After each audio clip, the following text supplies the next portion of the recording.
welcome back. So this evening we've got a few things to do. We're going to fit another couple of springs to the exhaust just to kind of strengthen it up. I haven't looked online, but looking at the marks it looks like they use more than one or two.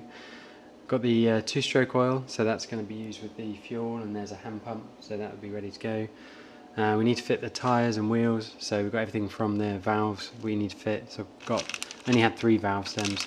So I bought a Tony Kart kit which came with the 4 valve stems and the 12, where they got the bead seals. So it's got that. Some new wheel nuts, fuel filter, there's not one on there at the moment, it's always important to use. And then this for fitting the tyres on the wheels. So these are magnesium Tony Kart wheels, so hopefully they'll go on easy. Looks like in the videos they should, but we'll wait and see. And then of course we've got the chain. So just reviewing kind of the kart where it is at the moment. So throttle should be all good now. Then over here, looking at the exhaust, it's sitting quite low. If you look at that angle there really needs to kind of come up a bit. So that mount needs to be all changed. I've got a bunch of those, so I'll go through and look at that. Need to secure these, but then everything really should just go together. And then I need to find the WetterWater, which is downstairs from the cars. So make a start. So this is the first venture in fitting tyres to wheels. Always been fascinated but never actually had a go. A kart is a great opportunity to do that. Did a bunch of research beforehand and worked out the tools that I'd need. Watched a couple of videos of how to do it. These are brand new wheels and tyres, so it was a little bit more tricky just because everything was so fresh. For example, the beads on the rear tyres were a real pain to actually get set. Eventually worked out needed some tyre paste, so mixed up some concentrated soapy water. A few hints online, always handy. So you can see here that actually going through setting the beads, failing the first time, moving on to different wheels and tyres, just because it's never worth just sticking at a problem for too long. Eventually got it all done and it was very satisfying. You can see there the tool being used. Got experience of both putting on tyres and taking them off. So now hopefully next time when we use the tool everything should go exceedingly well. Overall though the process was pretty enjoyable, and doing anything for the first time is always good. Okay, you come over struggles, but you can kind of push through it, and once you push through it the satisfied feeling you get of having accomplished something is always nice. So once the tyres are all done, I eventually just kind of get them all set up and put onto the kart. Again, very easy, not a lot to go wrong there.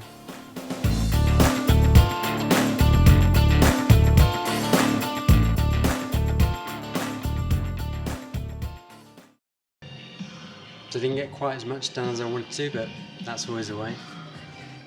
Tyres are on there. Set the pressure to 15 psi, that one's about 13.5, just because the tyre pressure gauge I've got isn't the best for making a connection.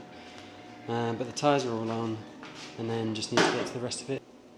Need to finish fitting the exhaust springs. Got the 2-stroke oil ready for the filling the fuel, so we can get it started. Need to flush out the tank.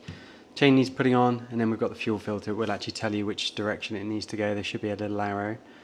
There it is, flow. So it says flow going from left to right. In fact, if I turn it up this way now, you'll be able to read that. Okay, English pint glass. If anyone can tell me what the numbers 562 means on an English pint glass, that would be greatly appreciated. I did Google it once, and it looked like it maybe was some sort of reference to where it was made, potentially, because they're found in different regions. But yeah, kind of interesting. So, things to do, need to put the rest of the bodywork on, finish connecting up the dash. Got the camera rolling, tyres are done. Oh yeah, need to fill it up with water, but I was mentioning about the beads the other day. So that was the first time I tried to fit tyres, and as you can see it was a bit of a struggle.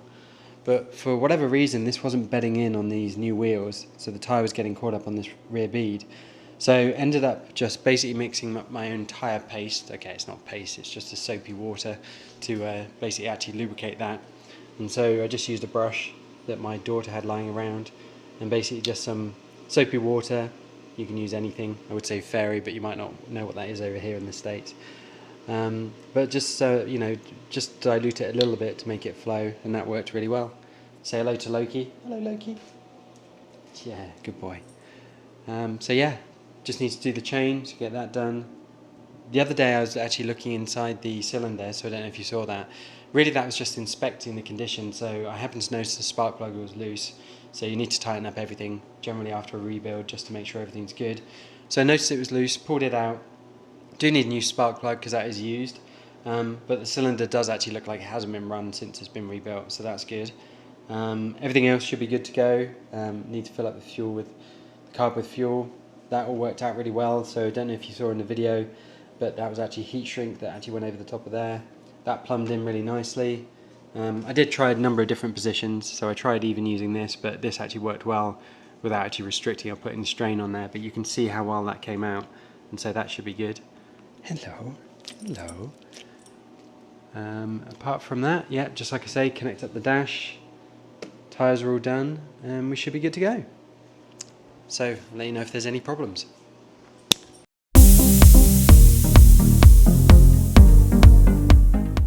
So now it's time to fit the chain. Kind of a necessary thing when you want to run a go-kart. At this point here you can see the chain being tensioned. You do that by moving the engine.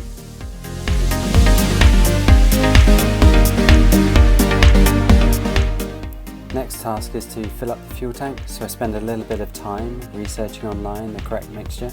So with two-stroke engine like this, you need to get the correct two-stroke oil to fuel ratio mixture.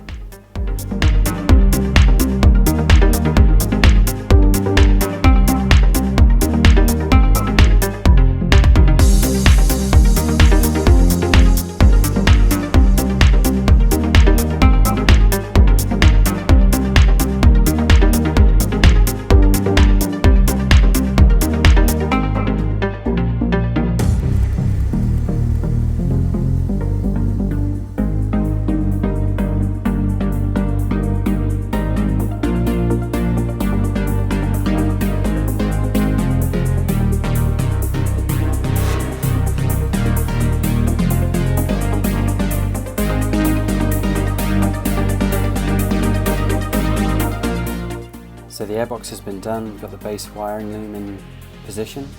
Now we're just filling the radiator with water and a little bit of WetterWater.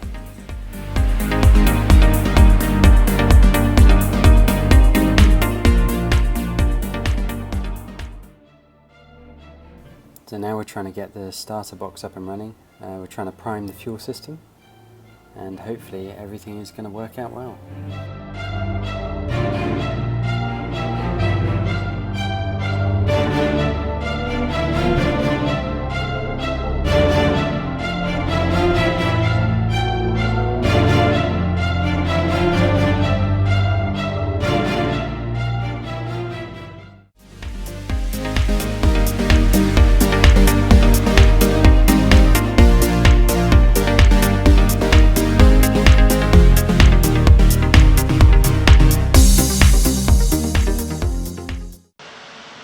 So got a little bit over eager then.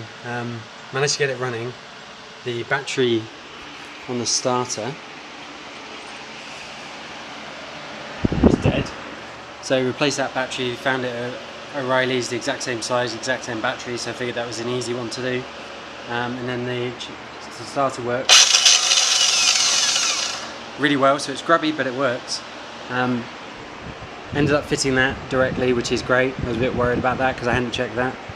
Then I managed to pump some fuel through, so I started off just forcing air in through the breather there, and ended up using a Mityvac just to pressurise that.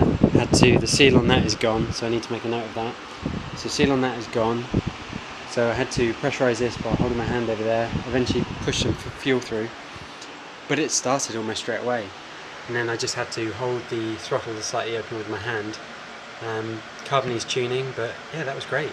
And I didn't show this at the beginning, but this is a tool used for springs, so things on like exhaust and stuff. One of the bikes had springs, so I ended up using this, and it's really useful, super useful, way better than using pliers. So it runs, which is great. Fired up first time, sounded great, and just have to wait and see how it goes now.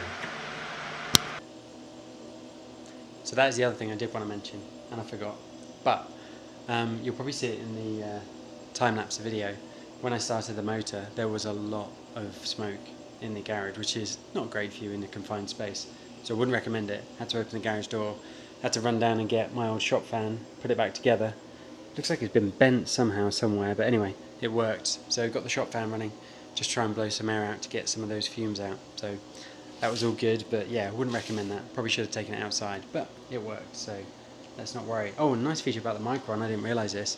It must detect the RPM signal via the coil and the HT lead, and fires up straight away, so that's pretty handy. There's no need to turn it on. There was a little bit of water I had to add to the radiator after running that.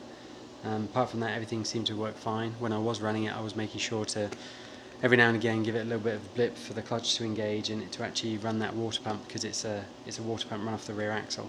So I need to remember that, because the last time I ran one it was a water pump built into the engine. But it's getting there, so be excited to get it on track.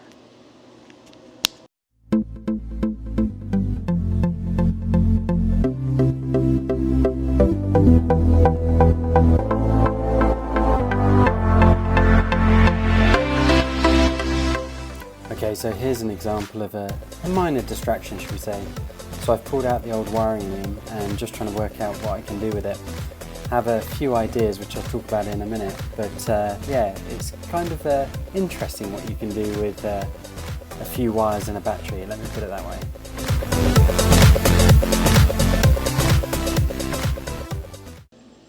Okay, I need to stop playing around and plan. So what I just managed to work out is I've got some old lithium batteries, and this one it's pretty dangerous, it's puffy, but it was a good test. That there, which is what is it? It's a 4-cell, so that's about 14.8 to 16, goes up to about 16 or so nominal voltage. That's enough to actually get the starter going on there, and it can pack enough punch in terms of current. So there is a starter on the motor, and I was curious if it worked. This wiring loom, which is a bit of a mess, has been hacked into at some point, so it looks like it did have a wiring loom on there for a starter button. Anyway, I went through and had a look at it. I don't think I'm going to use it, but I did just jack in straight away from the battery, so I've got this old cord that I used to use for testing. I wouldn't recommend having bare ends on a lithium battery, you can do some serious damage, but anyway, had some bare ends. I connected one end, just grounded it to the engine, and then with it connected to the battery, I was able to literally just spark it enough to actually get the starter solenoid and starter to engage and drive here, which is I suppose what you would call the flywheel on this engine, and that was enough to actually kick it and get it to run. So that would be really nice. I'll do my own wiring loom, I'll get it tied into a starter button, I might even put it up here on the steering wheel, seeing as I've got other things, and then as we're out on track, if it does die, I can start it straight up again, so that would make life a lot easier. But anyway, I need to go and plan. As you can see, it's getting a bit of a mess, and when it gets like this I need to stop, plan, and then work on what to do next. But fun times.